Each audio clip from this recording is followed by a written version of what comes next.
Welcome to VUK Talks, the show that speaks to education, health, entrepreneurship, and so much more. Welcome to a special episode of VUK Talks, the platform where we highlight the voices of South Africans who are shaping the future of their communities. I am your host, Khomza Sinso, and we are coming to you from Bosmansberg in the Northern Cape. Today, I have a special guest, and she is going to be telling us about her journey in social development and personal growth, as well as her business and how she got to where she is. Good afternoon, ma'am. Good afternoon, Khomza. How are you doing? I'm good, thank you. All right, so I know you have a long resume, but can you please start by telling us who you are?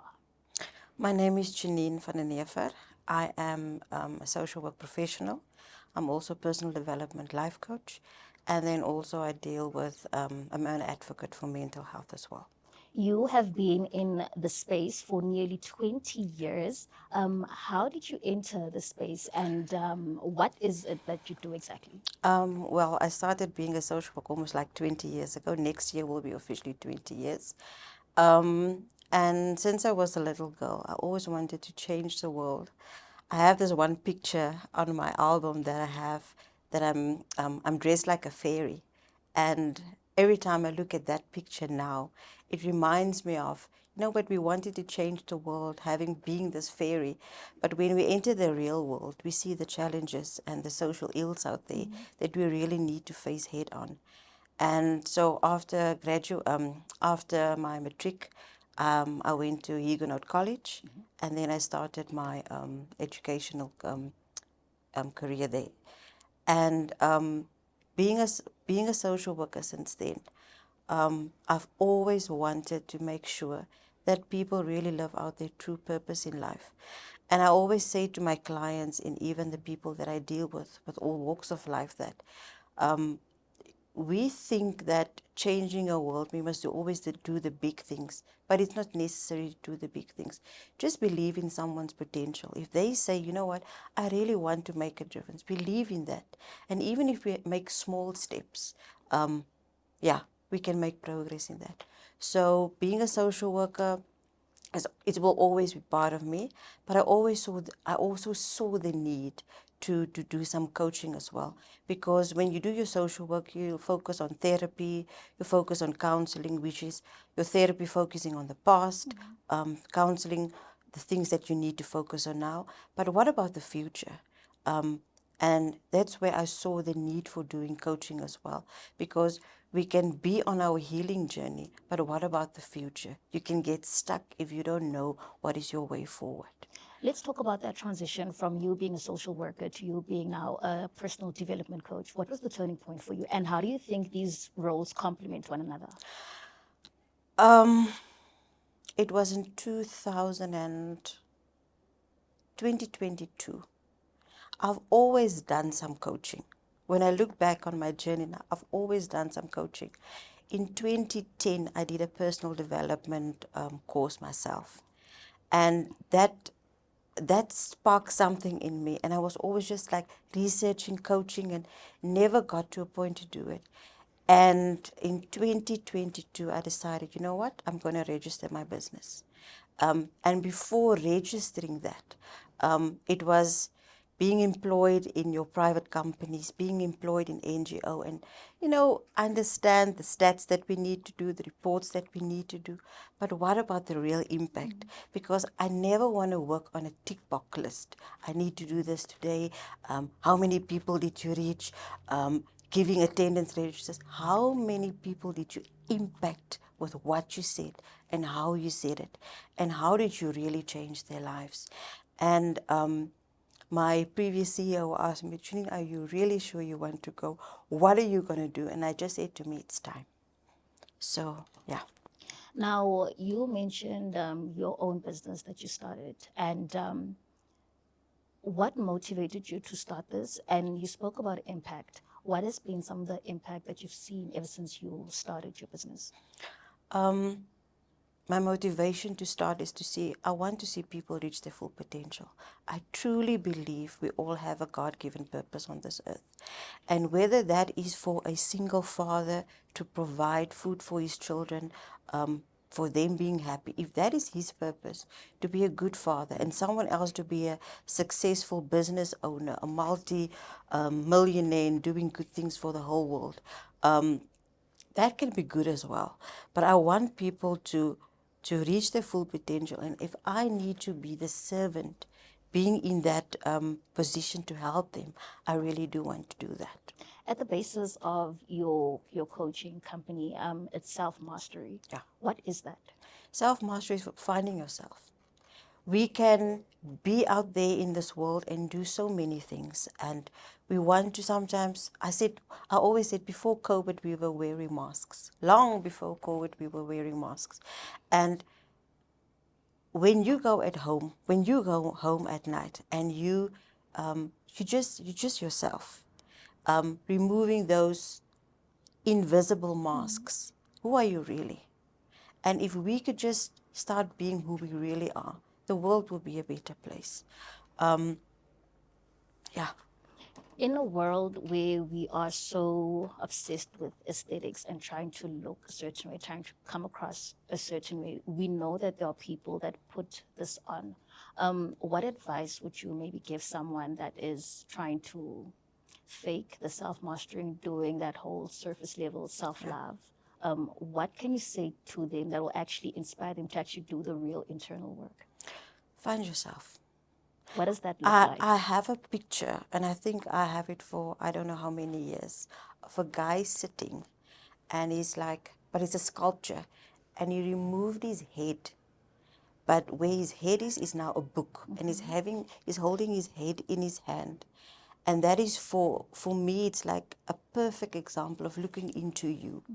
Who are you really? Because if we're going to pretend to be something and somebody else, we will never fulfill our true purpose. I've had my own instances where I've tried, pleasing people at some. It don't last. Yeah. It never lasts. If you are true to yourself, whether people like it or not, be true to who you are, because you will make a difference. And we don't realize always how people look up to us if we're just being our true self. For me, self-mastery is and mastery is not just a once-off thing. We are here, people always say, you always live once. No, you die once. You live every day. You live every day. So if you want to master your life, even if you made a mistake today, just try again tomorrow. That's why reflection is so important to me as well. Every day when you go home or at night or when you get time, do some reflection. What did I do today? What was good? Celebrate that. What did I do maybe wrong? How can I improve on that? And when we have those reflection moments, then we can actually say, you know what, I really want to do better in life. And it's in the small things that we do that we make changes. Now, we know that you work with a lot of young people, and earlier on you mentioned that you're also at the Salt Lake University that's based in Kimberley. Can you just outline the work that you do there? Salt Lake University, the entrepreneurship hub in Uppington.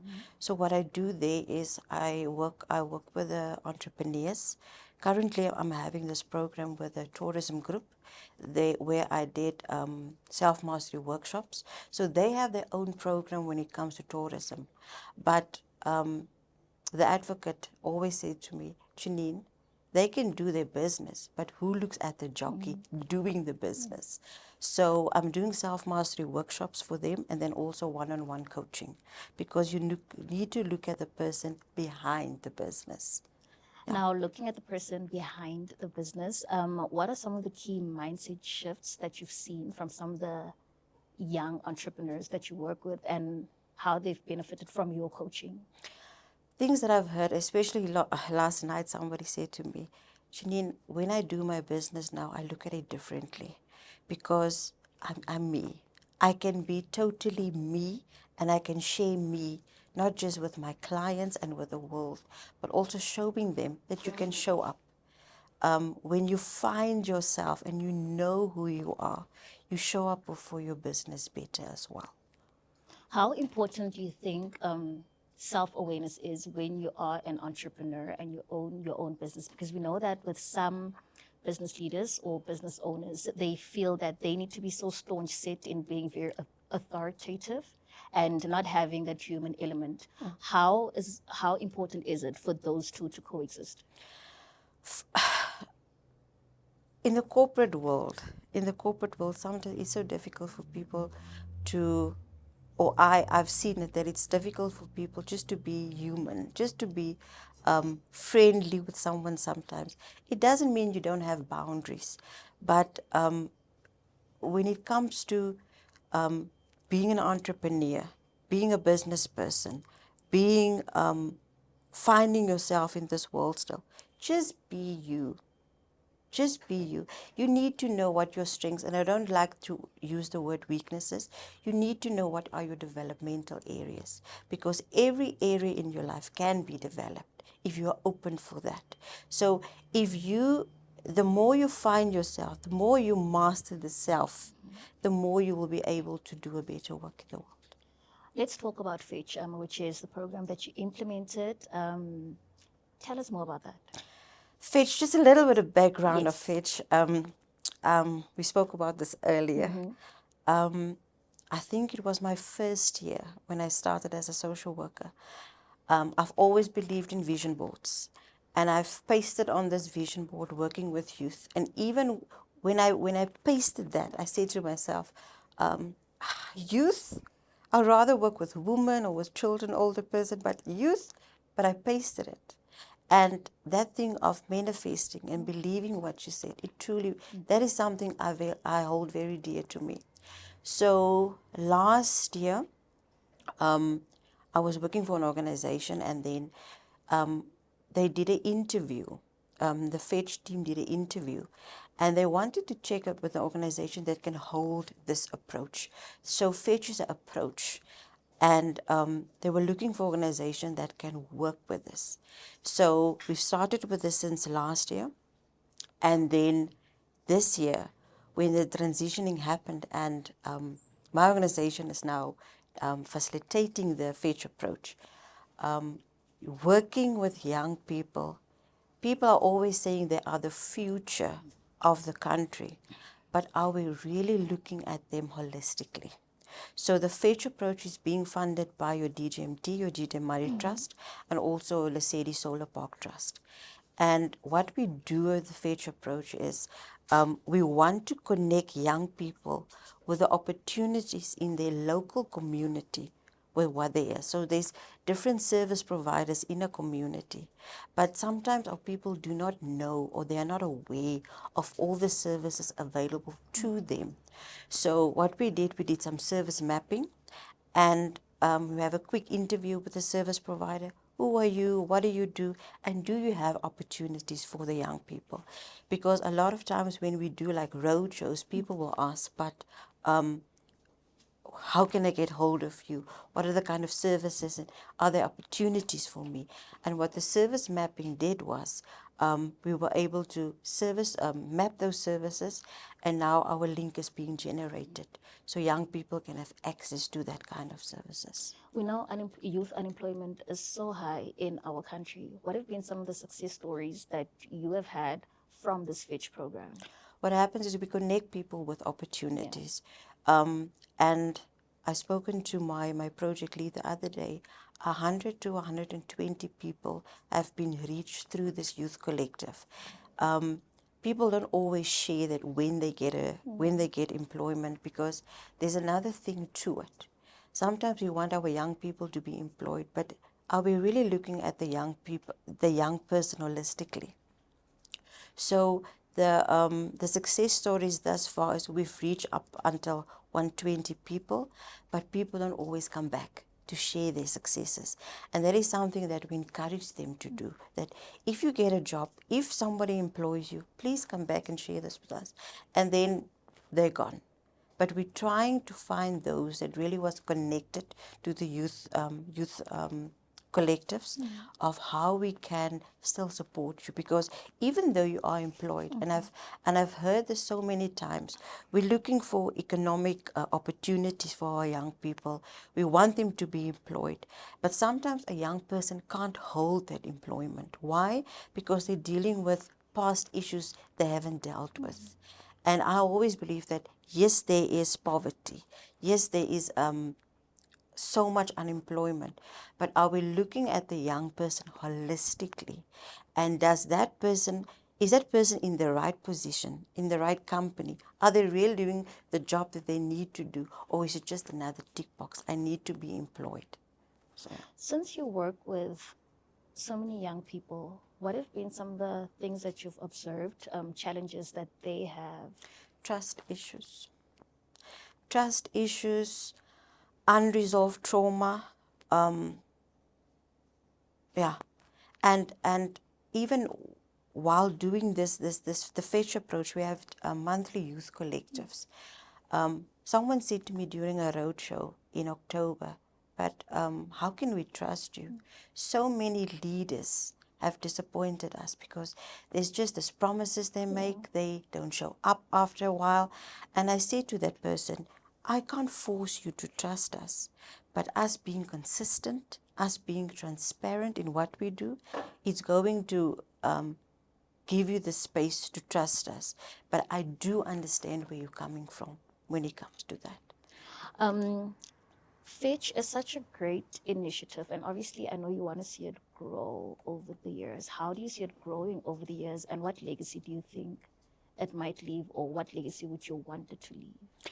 For Zanzibari specifically, there's, I always say, Bosmasburg and Zanzibar, we're sitting on a gold mine. Yes. There's so many opportunities, and sometimes our young people don't know how to make use of this. So, like I said, the Fetches approach, what it actually stands for is to facilitate, to empower, to train, to communicate, and to give hope to our young people. And we always have this thing that we say, let's go fetch our future. And when we do, part of the fetch, what we do is we have the youth collectives. And that is half of the approach that we're doing in Zanzibari at the moment. So monthly we have the youth collectives. We're working on a problem statement that we've identified earlier this year, that how can we make services more available and accessible for young people? And that is also a space where people can just come and just be themselves. So the half approach, looking into the future, is having the full approach. Now having the career coaching, the one-on-one coaching with our young people going forward in Zanzibar. Earlier on, we were talking about some of the challenges, especially with regards to mental health that the youth face. And you have a background in trauma counseling and psychosocial. How can communities respond better with the challenges that they have that will help them succeed in whatever it is that they're trying to do? I think I've mentioned it earlier. We need to look at a young person holistically. We need to look at a young person holistically. We need to see that, all right, there is unemployment, but who's the young person behind all those things? There's so many young people that some people benefit more than others. And I want to know who's that person that hasn't gotten any education, that hasn't been in training, but there is still a tiny bit of hope. If we can reach that person, say, you know what, but what do you want to do one day? What are your aspirations for the future? And if we can reach a person like that, we can give them hope. In the mental health spaces, and even to support them with the psychosocial issues, we need to know somebody's background. I believe, and that is just a personal belief, when we want to see the future, we always look at our surroundings. And it's sad to say sometimes that when I would drive in the community and you see how our community looks, it's dirty. Some things are not in place, but still there's hope. And if we want someone to have a future forward thinking, what are we giving them? How are we creating those spaces for them to even think future? Because, like I said, our young people have an issue with trust. So if we come and we say, you know what, I'm going to give you an opportunity, and that opportunity might not be employment right now, and it's not to fix you, but more to see how we can assist you with the issues you haven't dealt with. In my years of being a social worker in the mental health, both in mental health and trauma, there's this one problem that always comes up: unresolved issues. And we think we can just do life as usual until that thing hits you again. Because if you haven't dealt with your trauma, it will come up and you have to deal with it. And it's not like, no, it will just go away. It never goes away. It's how you deal with it and how you manage that. What do you tell the youth with regards to the mindset that you have and how it really contributes to the success of whatever business it is that you're starting? I will ask them, so what do you want? Who are you? And then I also have this thing, I don't like it when people come with all these titles and positions. Yes, we respect that. But who are you behind those titles and those positions? And then they will say, especially our young people in Postmasper, I want to work on the mines, but mines are closing. I want to drive a Verpa. How do you get there? And how are you going to be a whole person without that? If you're not going to work on the mind, if you need to maybe drive a scorer for some times, who are you going to be behind that position and whatever? So ask them, who are you? What do you want in life? And if we need to break that down to, but this is where you need to start, we start there. And sometimes people want to jump from just after being in grade 12 to something great. No, you start with the basics. Find yourself, because in this world, people will try to change you. And you just need to be true to who you are. Part of your journey has been things that you've put out there to the universe, manifestation, and you spoke about vision boarding and stuff like that. I'm also a firm believer in manifestation and the concept of alchemy. Yeah. How important is that to map out your future and to actively work on some of the goals that you have set for yourself? So I always say to my clients, a vision board is not a make-believe. When you do a vision board now, what do you envision for you and for your future? And you put on that vision board is what you really want in your life. I had a client that did a vision board, I think a month ago, and she said to me, Janine, this is new to me. So how am I going to do this? And I said to her, if we come to 31st of December, what are the things that you want to reflect on that you achieved from now until then? And then she said, but I thought I need to put on these big things on my vision board. I said, that's not necessary.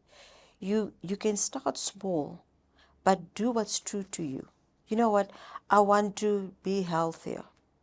I want to be consistent in what I'm doing. Start with the small things, and then we can go to the bigger things. So I'm a Christian, and I'm unapologetic about it. And in the scripture says that write the vision and make it plain. It might not be now, but in time it will come. So, and that for me is consistency. Being consistent in the vision that you have. Being intentional of what you want to do and where you want to go in life. And sometimes life takes us on some other routes that we never thought we would go to, but I always believe there's a lesson in that as well. After years of empowering so many people through the work that you do, what have been some of the lessons that you've learned about resilience, purpose, and so on? I've worked for a rehab once, and the organization's name was Resilia. And that was even for me just a turning point in my life, because even though things happen, you can still bounce back. You be like that. In Afrikaans, we said the tennis ball, the pitsy ball. Once you throw that thing on the floor, it automatically bounces back. And but what makes it to bounce back? It was designed that way. We were never designed to be conquered. We are more than conquerors. So for me, empowering people is, that's why self-mastery and finding yourself and knowing who you are is so important, because if you have that core, whatever life throws at you, you can bounce back. You can truly bounce back. Now, as we wrap up, what are your overall thoughts of mental well-being in society? Just like the word says, mental well-being, because we can be ill as well. But how do you look at you? How do you look after you? And how do you do that on a consistent basis? People have this thing of, oh, if someone has a mental health issue, they are cuckoos. These are the kind of words that they say. You must go to a shrink. You must go to a psychologist. I have a psychologist. I have a coach. I have people that I talk to, because you need to have your support system around you that knows how to deal with these issues. And it's not a shame to go there, because you need to find you in those different avenues of finding not finding health, but finding your healing as well. But you need to come back to who you are. People have this, we see mental health as a big thing. How can we, almost want to say, monetize this? But people are struggling with real issues. True. And we need to be sensitive. We need to be kind, and just accepting people for who they are. Quickly talking about how it has been so commercialized and how people are monetizing that. How do we as a society, as a people, debunk those stereotypes? How do we move away from it being so commercialized? Because now we see people that will self-diagnose. "Oh, I'm so depressed, I have anxiety," but we know that there are people that actually really struggle with such things. Yeah. How do we break that down and actually sensitize people to make them realize that this is an actual real thing? You don't just wake up and you decide, "I'm so depressed, I'm so anxious, I'm so..." I believe that with awareness, and we do a lot of awareness, but you cannot do awareness without education. You need to educate people. And sometimes we need to use the words that are familiar to them. If you say you have a mental health issue, what does it mean to you? I've got this one friend, and I always say to him that we're having these powerful conversations. And sometimes we just need a mic and a camera so people can hear this down to earth conversations. If people are struggling with a mental health issue, your depression, your anxiety, you name it, say it like it is. Where did it start for you? How did you start feeling?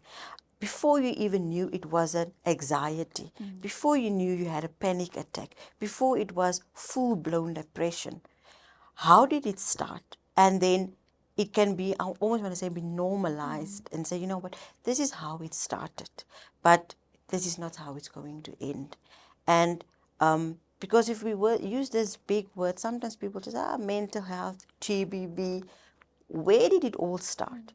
And what is the real solution behind it? Not just working on the symptoms of it, but really digging deep. What are the roots and where is this thing coming from, and addressing those real issues? When people don't address these issues and they want to start businesses or they go into the workspaces, what are some of the problems that they might come across? These issues will come up again. If you don't deal with the issues face on, it will happen in your life again. You need to, if you are too shy to go to a well-known psychologist or a social worker or a mental health professional, just talk to someone that have experience in that, but doesn't want to, like I said earlier, monetize this mental health issues. Speak to someone that can guide you, that can educate you, but this is how you deal with it. We are coming to the end of the year. What are some of your plans for Fitch in 2026, for JVDH in 2026? What does the future look like? Well, I got the very good news that next year we will be able to do some one-on-one coaching, and we do the full Fetch approach. We will do the one-on-one coaching, but also the career development coaching for our young people in Zanzibar. Do you plan on expanding outside of the ZF district and going to like your Namakwa, your Francisburg, your JTG? Because the Northern Cape is so vast Yeah. geographically, and I think it'll benefit everyone, especially considering what our demographic is and some of our struggles in the province. Yeah. Are there future plans to expand to other districts? Well, I hope with this platform, people can hear the great work that we do, especially with the Fetch approach, and wanting to empower our youth more. And then when our funders and the investors hear about this, they can say, you know what, we are buying into this. Thank you so much, Thank you Janine. for I what's up. have appreciated this talk with you. It has been very insightful, and I do hope that the message is spread across, not just in this district, but in other districts as well, and the other provinces of the country, because I do think that it is quite an important conversation, quite important work that you do, that shouldn't just be limited to this area, and it should be able to filter throughout the country. Thank you so much for the conversation, Janine. I really liked some of the conversations or some of the topics that we touched on, because I do feel that it is important conversations that everybody should hear. Thank you so much for availing your time and making and coming through to have these conversations with us. And that was Janine Van Den Heever, a social worker, personal development coach, and a leader in the community that's trying to shape the future of the youth. That was an episode of VUK Talks. Tune in to the next episode.